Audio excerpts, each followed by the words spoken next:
Hello, darlings, and welcome to the David Covenants Love Podcast with me, David Covenants. As you know, it's valid. Hello? David, Someone there. David, I Yes. think you have come on to the wrong podcast. This is the Oh, classic dear. rock.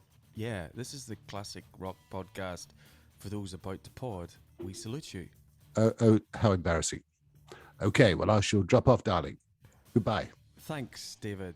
Thank you, Mr. Matt Rogers. Hey, Matt, how are you? Hello, Brian. Sorry I'm late. Did I miss anything? Did everything all right with the intro? Yeah, wait. David Covenants was from Whitesnake was. He dropped by, did he? Yeah, he dropped by. He dropped into our show. I kicked Well, him off though. Oh, that's good. Yes. wished him Oh, well. wow. I wonder how he must have got cross lines. Well, he is the love guru, as we know. Yeah, maybe. And it is St. Valentine's Day tomorrow. It is indeed. So I suppose it was only appropriate. to have David. Right. So, Brian, nice to see you. Yeah, you too. And anything happening in the world of Brian's world. And Brian's world. So that was the news, an eclectic mix as usual. So last time, Brian, you sent me in my year in rock, the year 2001. Very important year for me personally. My younger daughter was born. Olivia was born in 2001. Hello, Olivia. Hello, Or should Olivia. I say, hello, Olivia. Album-wise, I was buying albums, and I was inspired by a TV channel. I don't think it exists anymore. Certainly not in the UK. Do you remember a TV channel called Scuzz? Right. I don't know what it means in this context. It seems quite appropriate, but like Kerrang, really. Yes. You know well, actually, Kerrang is the sound of a guitar being kind of, chugged. But anyway, Scuzz, I suppose, is what it is. But anyway, so this is rubbish. This bit, I'll leave this bit out. All right, okay. Okay. I went off at a rubbish tangent there. Okay. That's all right. Creed, and this album was probably their commercial high point. Some great songs on it. The title track itself, My Sacrifice, One Last Breath is on there. Really, a quality album from a quality band. Yeah, as you say, the album debuted at number one. Is that right? Yeah. Debuted at number one. It was actually the band's second consecutive album to top the chart. So they're Nirvana. Is that what is it? Is that the right word? I don't think so. No, okay. Panacea? No, still wrong. That's There's Zenith. There's Zenith. Zenith, that's it. That's the word you're looking for. Yeah, it's that football team that plays in St. Petersburg. Zenith. That's right. Zenith St. Petersburg. That's right. They were big Creed fans, apparently. The whole team. Canada, still going. Yeah. Fronted by Derek Wigley, which I always thought was a good name. Just that whole power pump emo alternative. It was alternative rock. It's a great album. Tracks like Bleed. There's 4 singles off the album. Bleed America's great. The Middle, Sweetness. 3 tracks, really, really good. American album. An album which I loved was Jaded. Joe Perry's gone on record over the years. Not very happy. He would say that Just Push Play was his least favorite album. But Right. I love it. I need to. I've got a cat that's gone to sleep in front of me here, by the way. But I will persevere. Or persevere, I should say, maybe. Yeah. Um, Do you need to pause for a moment? Pause. PAWS. Going with, to no, me, the man who delivers power ballads the best. We don't talk about him enough in this show. Michael Bolton. He has some rock credentials. We maybe talk He about does, this sometime. indeed. He was in a band called Blackjack with the Kulik brothers. Your knowledge is just staggering. You know what? You should do a rock podcast. Yeah. Yeah. Oh, wait, hang on.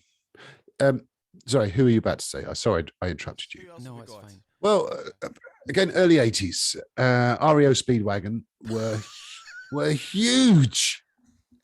Like Kevin Cronin's hair. Indeed. Or as they were occasionally called, REO Speedwagon. And they did some good songs. I don't think Skid Row have been quite the same since he left. Certainly, I remember you from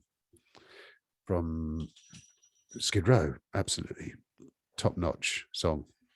Yeah.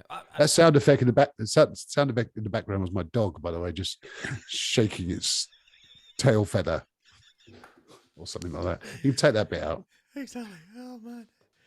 It's like, welcome to Dr. Doolittle's rock podcast. I know. It's like that in my house. I open the teapot sometime and out flutters a bird and squirrel pops out of the tea caddy. Oh, man. It is, honestly, it's like Snow White's kitchen out here sometimes. Anyway, where were we? Something you couldn't say about damn Yankees. And the next, see a little segue there.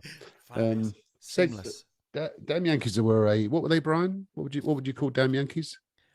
They were supergroup. Exactly. Thank you. Hey. I just wanted you to say that. Props. You said props then, didn't you? I know. I was. That was for the kids. That was for the how are the kids doing, by the way? Kids are doing right? okay. Kids I haven't heard from them much lately. They're doing all right. Yeah, kids are all right. It's half term. It's half term, of course. That's why I haven't heard from the kids. Last weekend, went to Gran Canaria, and we're in this bar having lunch, and they were playing music, and this song came on right here, waiting, and my wife said, "Oh, this is good. Who's this? This is Richard Clayton, isn't it?" I said, "No, it's not Richard Clayton. It's Richard Marx." Well, who was Richard Clayton then? So I told her, reminded her who Richard Clayton was. So that brings us to the part of the podcast. You ready? Yeah, I'm ready. You ready? You sure? I've got me stopwatch going. Remember, this is like Gary Moore's solo bit in Prison Walkways. How long are you gonna? Well, not very long this week. Okay. Hidden gem time. Oh, I got the punk version. That was short and sharp, wasn't it? It's like the Ramones. That's right. Exactly. The remote. You're getting good. That was the Ramones version. Exactly. Short, sharp, to the point. Very good. Well, I'm going to go with the film, actually. So I was flicking through Amazon Prime only last night, actually.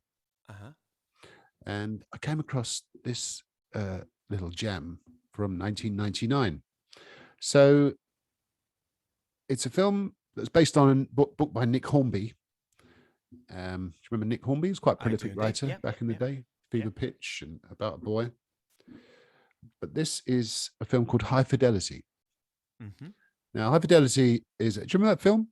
I love it. Joan Cusack's in it as well. Jack Black. Jack Black, you know it. But remember, it's my hidden gem, not yours. Catherine's eating on that bomber shell. On that bomber shell. Let's bring this evening's show to a climax. Careful.